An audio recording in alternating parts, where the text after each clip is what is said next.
Bienvenue à tous sur l'Histoire sans filtre. Aujourd'hui nous avons le témoignage d'un homme qui cherche comment confronter une épouse infidèle. Je ne peux plus l'appeler ma femme. Ce mot était sacré. Il avait un sens intrinsèque. J'ai découvert qu'elle me trompe émotionnellement et physiquement depuis quelques mois. Elle est hors de la ville et reviendra dimanche. J'ai pris la décision que j'en ai terminé. Je dois parler à des avocats en divorce lundi. Ma question est comment la confronter ? Je ne veux plus jamais la voir. Puis-je simplement écrire une note et dire fais tes bagages et quitte la maison quand elle revient pendant que je pars quelques heures ? Puis-je dire que tu as 4 heures pour te préparer, prendre tes affaires et pars de chez moi, et ensuite dans les prochaines semaines, nous organiserons une séparation formelle ? Nous avons tous les deux nos noms sur la maison, mais j'ai acheté cet endroit il y a plusieurs années et elle n'a emménagé qu'après le mariage.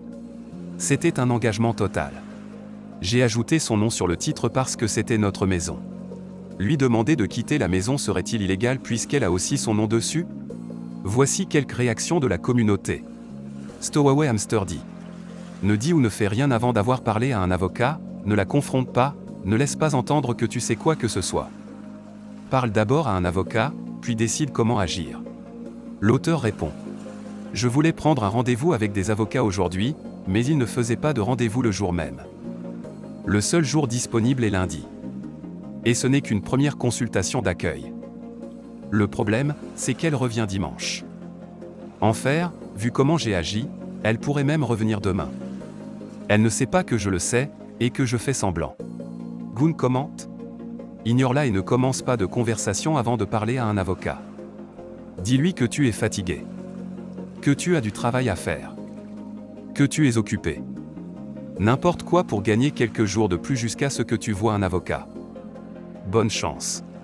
FS Mert souhaite ajouter. Ne fais aucune de ces conneries de film jusqu'à ce que tu vois un avocat. Il ou elle te donnera une procédure en séquence. Tu peux vraiment nuire à ta position si tu te contentes de suivre tes émotions.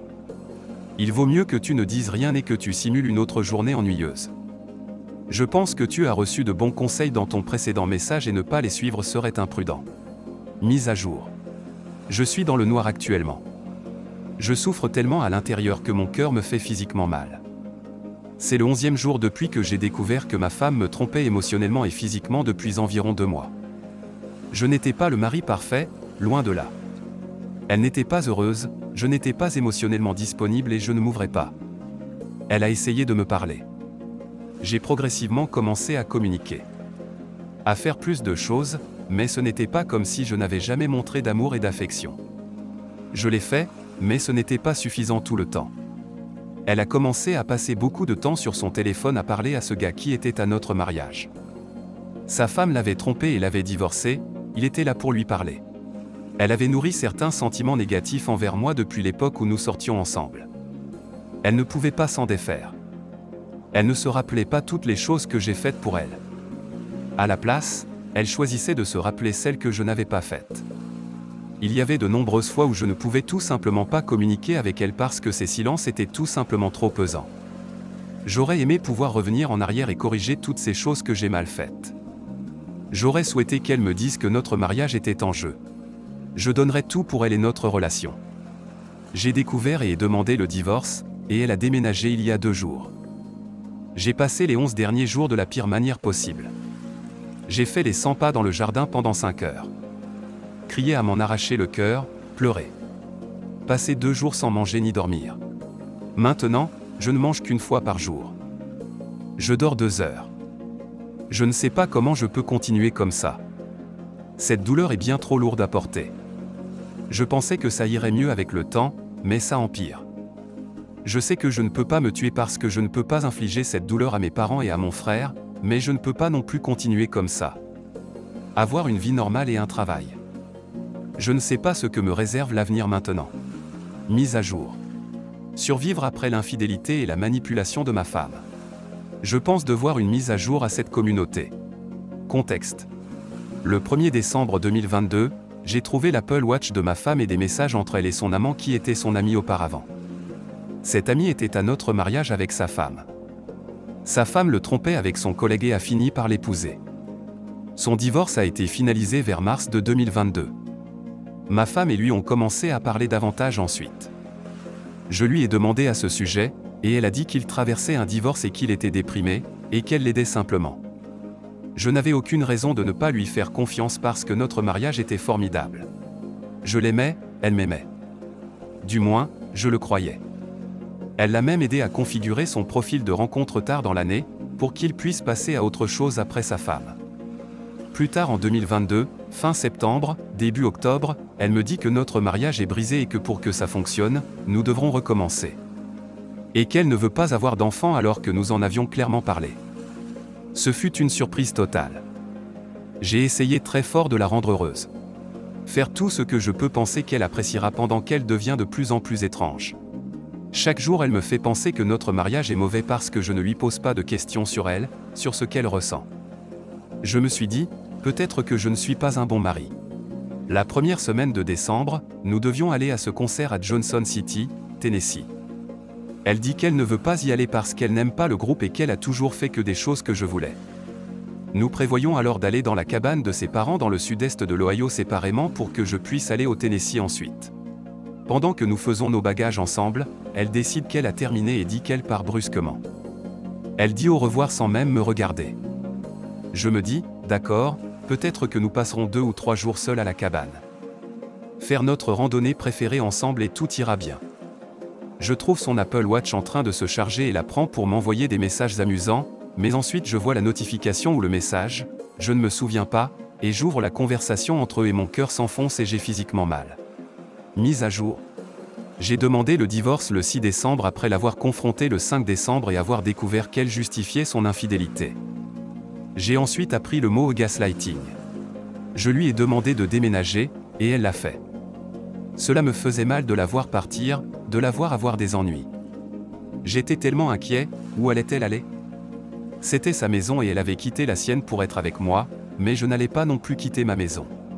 Après son départ, j'ai sangloté, crié, pleuré et une semaine plus tard, j'ai décidé de faire une thérapie de couple et je voulais nous donner une chance. Je ne sais pas pourquoi. Je ne savais pas si j'allais pouvoir la reprendre. Peut-être qu'il y avait que 50% de chances que cela fonctionne, mais elle me manquait et je tenais beaucoup à elle. J'aimais cette personne du fond de mon cœur et nous avions partagé tant de merveilleux souvenirs ensemble. Être avec elle me rendait vraiment heureux. Je riais avec elle jusqu'à ce que mon ventre me fasse mal, et même après, ce que je n'avais pas fait depuis que j'avais quitté l'université et commencé la vie en entreprise et quitté mes amis de l'université en ville. Nous avons passé janvier et février 2023 en thérapie. Je lui ai dit que j'étais prêt à tout faire pour que ce mariage fonctionne, mais à une seule condition, qu'elle ne contacte plus jamais cette personne. Elle est d'accord.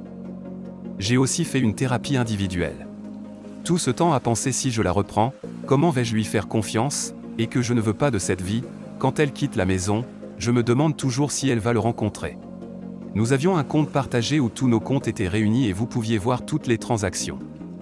Un jour, je me suis connecté à Mint parce qu'il y avait un email automatique. Votre code de crédit a baissé.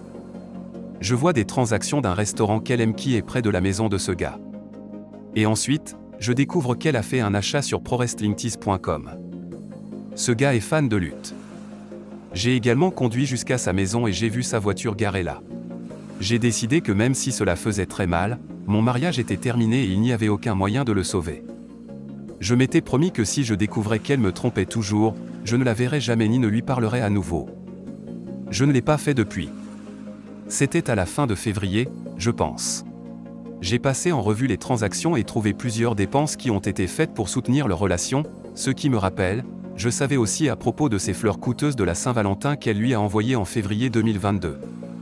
Et elle me l'a elle-même dit et a dit que cela le rendrait heureux parce qu'il est seul ce jour de la Saint-Valentin. J'ai fait envoyer par mon avocat la lettre d'entente. Elle a engagé un avocat et je ne sais pas ce qui se passe, mais ils n'acceptent ni les termes de la lettre ni ne font une contre-offre. Le règlement était simple. Elle garde tous ses comptes, investissements, retraite, maison et je garde les miens. Elle m'a envoyé un courrier électronique en avril pour faire une déclaration de revenus conjointe parce que je m'occupais de ses impôts. Je l'ai ignoré et l'ai déposé en tant que séparé. Elle m'a demandé de prendre en charge une partie, ce que j'ai fait immédiatement. Je me suis occupé ces 3 derniers mois. J'ai fait quelques projets autour de la maison, voyagé un peu à l'intérieur du pays et suis allé en Patagonie pour faire la randonnée des épouses, faire des choses en extérieur, marcher beaucoup. Mais il y a des moments où je me sens très seul. Je suis presque aux larmes. J'ai des rêves où ma maison est en feu, où quelqu'un vole dans ma maison, où quelqu'un m'attaque et je ne peux pas bouger pour les arrêter.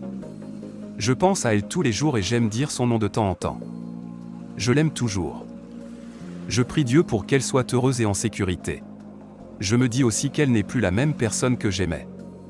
Je pense que quelqu'un a fait ce commentaire dans mon post précédent et je pense que c'est vrai et que je l'ai perdu d'une certaine manière. Je ne sais pas si je serai jamais capable de faire confiance à quelqu'un dans une relation, ça ne m'intéresse plus du tout. Je me demande si je serai ce vieil homme solitaire, mais je vais mieux qu'en décembre, janvier. Je pensais que c'était la fin, mais il y a tant de choses dans la vie et je suis tellement chanceux de pouvoir en faire l'expérience. Je vais aller au Colorado plusieurs fois dans les semaines à venir et j'espère faire de belles randonnées. Je vais vivre ma vie au maximum. Je suis presque un visiteur quotidien de ce forum et le soutien que j'ai obtenu de votre part m'a énormément aidé. Merci beaucoup pour vos mots. Merci pour la gentillesse. Maintenant, voyons ce que pense la communauté. Critical Bank 5269 dit, elle n'est rien d'autre que toxique. Elle n'a aucun regret à propos de son affaire. Elle en a profité. Elle a aimé être avec lui. Elle vous a trahi de la manière la plus intime possible, choisissant de satisfaire ses propres désirs égoïstes plutôt que votre bien-être émotionnel. Elle a volontairement eu des relations sexuelles avec lui à plusieurs reprises, sachant que cela mettrait fin au mariage et vous dévasterait émotionnellement. Ce n'est pas une personne que vous voulez. Restez fort et éloignez-vous d'elle. Trouvez du réconfort dans le fait que plus de 95% des relations tentées entre une femme infidèle et son partenaire d'affaires échouent dans les 5 années, et parmi les moins de 5% qui durent plus de 5 années, 75 à 80% d'entre elles se terminent par un divorce dans les 10 années suivantes. Donc les chances sont que dans une décennie, vous aurez tourné la page et elle sera seule et brisée. Tercé78, pour finir, ajoute, vous faites les bonnes choses, je ne sais pas combien de temps cela fait, mais il est peut-être temps que votre avocat force la question si cela fait des mois. Pas besoin de l'avoir suspendue au-dessus de votre tête en attendant qu'elle soit finalisée. Le fait qu'elle n'ait jamais tendu la main, même une fois, vous dit où est sa tête. Je pousserai légalement pour le finaliser afin que vous puissiez aller de l'avant avec votre vie et fermer complètement la porte sur ce chapitre. Je ne l'ai pas vu mentionner, mais vous pourriez envisager une thérapie pour vous aider. Vous faites de bons pas en avant mais un peu d'aide pour gérer le traumatisme, mentalement et émotionnellement, serait bon pour vous. Nous espérons que vous avez aimé ce témoignage. Si c'est le cas, n'oubliez pas de laisser un pouce et de vous abonner pour ne pas manquer notre prochaine vidéo. D'ici là, prenez soin de vous.